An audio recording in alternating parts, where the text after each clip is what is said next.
Emosional baxımdan daha şüurlu və yetkin insan olmaq üçün bu 5 addımı inkişaf etdirməyimiz lazımdır.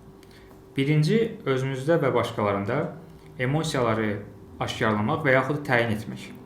Yəni, mən hal-hazırda özümü necə hiss edirəm və yaxud da o adam nə hiss edir hal-hazırda. İkinci məsələ, özünüzdə və başqalarında emosiyaları adlandırmaq deməkdir. Yəni, hiss etdiyim hər nədirsə, bunun mütləq ki bir adı var.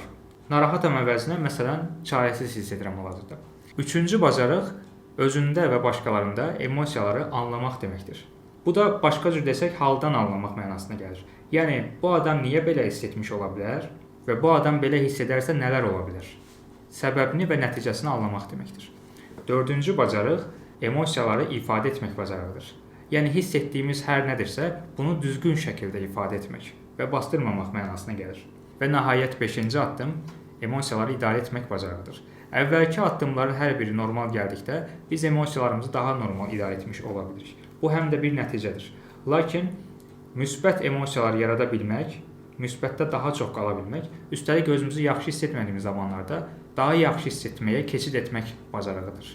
Yəni, mənfidən müsbətə keçmək bacarığıdır.